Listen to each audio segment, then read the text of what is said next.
ನಾವು ಹೇಗೆ ಯಾವ ಸ್ವರೂಪದಲ್ಲಿ ನಾವು ಬದ್ಧತೆಯಿಂದ ಕೆಲಸ ಮಾಡ್ತಾ ಇದ್ದೀವಿ ಅನ್ನುವಂಥರ ಆಧಾರದ ಮೇಲೆನೆ ನಾವು ಸತ್ಯಕ್ಕೆ ಹತ್ತಿರವಾದಷ್ಟು ಸುದ್ದಿಯನ್ನ ಸಾಕಷ್ಟು ಮಟ್ಟದಲ್ಲಿ ಕೊಡೋದಕ್ಕೆ ಸಾಧ್ಯ ಆಗುತ್ತೆ. ಯಾಕಂದ್ರೆ ಎಲ್ಲವೂ ಪರಿಪೂರ್ಣವಾಗಿ ಸತ್ಯವನ್ನೇ ಕೊಡ್ತಾ ಇರ್ತಾರೆ, ಪರಿಪೂರ್ಣವಾಗಿ ಸತ್ಯವೇ ಮಾತ್ರನೇ ಅಲ್ಲಿ ರಿಪೋರ್ಟ್ ಆಗುತ್ತೆ ಅಂತ ಹೇಳ್ತಾನೆ. ಅದು ಪತ್ರಿಕೆಗಳ ವಿಚಾರದಲ್ಲೂ ಆಗಿರೋದಿಲ್ಲ, ಅದು ಚಾನೆಲ್ಗಳ ವಿಚಾರದಲ್ಲೂ ಆಗಿರೋದಿಲ್ಲ.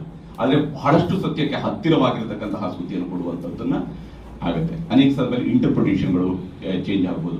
ಬಹಳ ಇಂಪಾರ್ಟೆಂಟ್ ಆಗಿ ಮಾತಾಡಿರ್ತಕ್ಕಂತಹ ಕೋರ್ಟ್ ಅನ್ನ ಬಿಟ್ಟು ಬೇರೆ ಯಾವುದನ್ನು ಮಾತ್ರನೇ ಅಲ್ಲಿ ಬಂದಿರುವಂತಹ ಪತ್ರಕರ್ತ ತಾನು ಅಂದಾಜಿಸಿದ ರೀತಿಯಲ್ಲಿ ರಿಪೋರ್ಟ್ ಬರ್ತಿರಬಹುದು. ಈ ರೀತಿಯಾದಂತಹ ಸಾಧ್ಯತೆಗಳಿರ್ತವೆ. ಹೀಗಾಗಿ ಇಂಥವುಗಳನ್ನ ನಾವು ಎಚ್ಚರಿಕೆಯಿಂದ ನೋಡಬೇಕಾಗಿರುವಂತದ್ದು. ಈ ವಿಚಾರದಲ್ಲಿ ಪತ್ರಕರ್ತರು ಬಹಳ ಮುಖ್ಯವಾಗಿ ನಮ್ಮ ಜವಾಬ್ದಾರಿ ಏನು, ಸಮಾಜಕ್ಕೆ ಮಾಧ್ಯಮವಾಗಿ ನಾವು ಸುದ್ದಿಯನ್ನು ತಲುಪಿಸೋದು.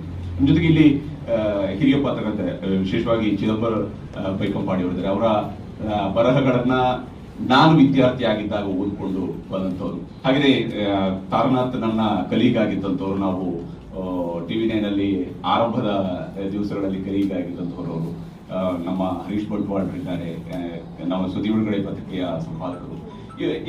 ಇವರೆಲ್ಲರೂ ಕೂಡ ಅಂದ್ರೆ ಯಾಕೆ ಕೇಳ್ತಾ ಇದ್ದೀನಿ, ಸುಳ್ಳು ಸುದ್ದಿ ಅನ್ನುವಂಥದ್ದನ್ನ ತಡೆಯುವ ಕೆಲಸವನ್ನ ಪತ್ರಕರ್ತ ತನ್ನದೇ ನೆಲೆಯಲ್ಲಿ ಸಾಧ್ಯವಾದಷ್ಟು ಮಟ್ಟಿಗೆ ಮಾಡ್ತಾ ಬರ್ತಾ ಇರ್ತಾನೆ. ಹಾಗೆ ಅಂತೇಳಿ ಪರಿಪೂರ್ಣವಾಗಿ ಸುಳ್ಳು ಸುದ್ದಿಯನ್ನು ತಡೆಯೋದಕ್ಕೆ ಪತ್ರಕರ್ತರಿಗೂ ಕೂಡ ಆಗೋದಿಲ್ಲ. ಅನೇಕ ಸಂದರ್ಭಗಳಲ್ಲಿ ನಿಮ್ಗೆ ಗೊತ್ತಿಲ್ಲದ ರೀತಿಯಲ್ಲೂ ಕೂಡ ಸುಳ್ಳು ಸುದ್ದಿ.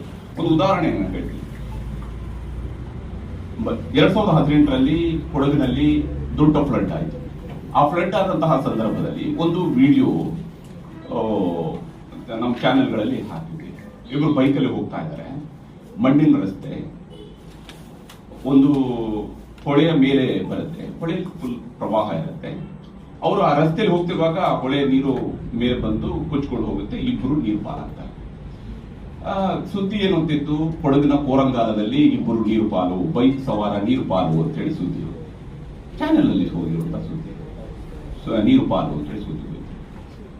ಓಕೆ, ಅದು ಒಂದು ಬುಲೆಟಿನ್ ಹೋಯ್ತು, ಎರಡನೇ ಬುಲೆಟಿನ್ ಹೋಯ್ತು. ಮೂರನೇ ಬುಲೆಟಿನ್ಗೆ ನೋಡುವಾಗ ಆ ಸುದ್ದಿ ಎಲ್ಲಿತ್ತು ಅಂತ ಹೇಳಿದ್ರೆ ಅದು ಕೋರಂಗಾಲದಲ್ಲ, ಅದು ಕಾಂಬೋಡಿಯಾ.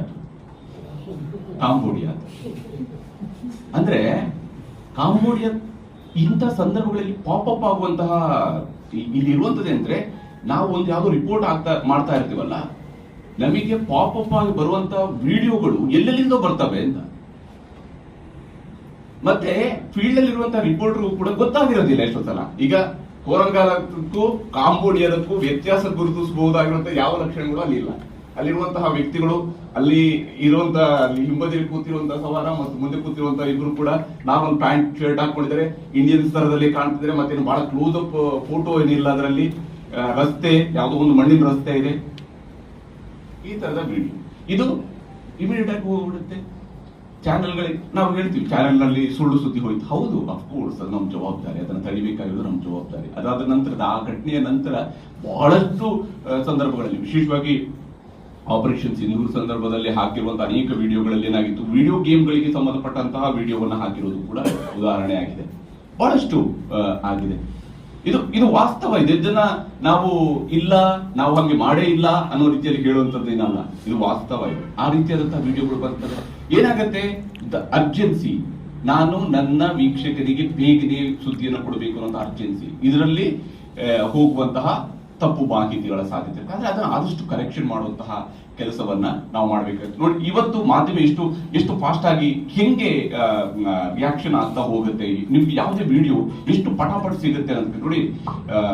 2019ರಲ್ಲಿ ಯಾವಾಗ ಅಭಿನಂದನ್ ಅಲ್ಲಿ ಹೋಗಿ ಪಾಕಿಸ್ತಾನದ ನೆಲದಲ್ಲಿ ಬೀಳ್ತಾರೆ, ಬಿದ್ದು ಅದು ಬೆಳಗ್ಗೆ ಒಂದು 8-8:30 ಹೊತ್ತಿನಲ್ಲಿ ಆಗುವಂಥದ್ದು ಘಟನೆ. ನಾನು ಆ ಊರುಗಳಿಗೆ ಹೋಗಿದ್ದೆ, ಭಾರತದ ಪ್ರದೇಶಗಳಿಗೆ ಹೋಗಿದ್ದೀನಿ, ಅಲ್ಲಿ ಜಮ್ಮು ಭಾಗದಲ್ಲಿರುವಂತಹ ಹಳ್ಳಿಗಳಿಗೆ ಹೋಗಿದ್ದೀನಿ. ಅಲ್ಲಿ ಹೋದಾಗ ಅಲ್ಲಿ ಜನ ಅವರ ಬೆಳಗ್ಗೆ ಆಕಾಶದಲ್ಲಿ ನಡೆದಿರುವಂತಹ ಫೈಟ್ ಅನ್ನು ನೋಡಿದ್ದಾರೆ. ಅವರು ಏರ್ಕ್ರಾಫ್ಟ್ ಗಳ ನಡುವೆ ಆದಂತಹ ಫೈಟ್ ಅನ್ನು ಅವರ ಕಣ್ಣಾರೆಯಾಗಿ ನೋಡಿದಂತದ್ದು ಉದಾಹರಣೆಗಳನ್ನ ಹಿಡಿದಿದ್ರು. ರಜೌರಿ ಸೆಕ್ಟರ್ ನಲ್ಲಿ ಆಗಿರುವಂತಹ ಘಟನೆ ಅದು. ಅದನ್ನ ಅವರಲ್ಲಿ ಕಣ್ಣಾರೆಯಾಗಿ ನೋಡಿದ್ದಾರೆ. ಅಲ್ಲಿಯ ಹಳ್ಳಿಯ ಜನ ನೋಡಿದ್ದಾರೆ.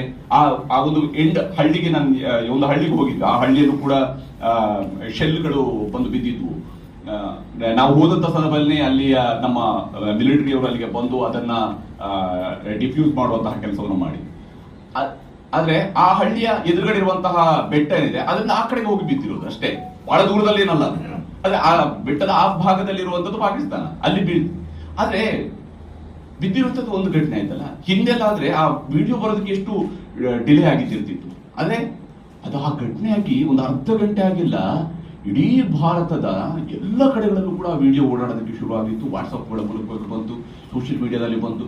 ಅಂದ್ರೆ ಈ ಸೋಷಿಯಲ್ ಮೀಡಿಯಾವು ಕೂಡ ಎಂತ ಪ್ರಭಾವಿ ಟೂಲ್ ಆಗಿ ನಮ್ಮ ಜೊತೆಗೆ ಇದೆ ಅಂತ ಹೇಳಿದ್ರೆ, ನಮಗೆ ಆ ದೃಶ್ಯ ಅಲ್ಯಾವುದೋ ಹಳ್ಳಿಯಲ್ಲಿ ಬಿದ್ದಿರುವಂತದನ್ನ ಅಲ್ಯಾರೋ ಹುಡುಗರು ರೆಕಾರ್ಡ್ ಮಾಡಿರ್ತಾರೆ. ಅವ್ರು ಯಾರೋ ಅದೇನೋ ಅಫಿಷಿಯಲ್ ಆಗಿ ಯಾರಿಗೂ ಕೂಡ ಗೊತ್ತಿಲ್ಲ, ಯಾರು ಬಿದ್ದೋನು ಯಾರು ಗೊತ್ತಿಲ್ಲ, ಅಥವಾ ಇಂಡಿಯನ್ ಪಾಕಿಸ್ತಾನಿ ಅನ್ನೋದ್ರ ಬಗ್ಗೆ ಕೂಡ ಬಿದ್ದ ಕ್ಷಣದಲ್ಲಿ ಗೊತ್ತಿರೋದಿಲ್ಲ, ಆ ನಂತರ ಅದು ಗೊತ್ತಾಗಂತದ್ದು. ಆ ರೀತಿಯಲ್ಲಿ ನಡೆದು ಹೋಗುತ್ತೆ ಘಟನೆ.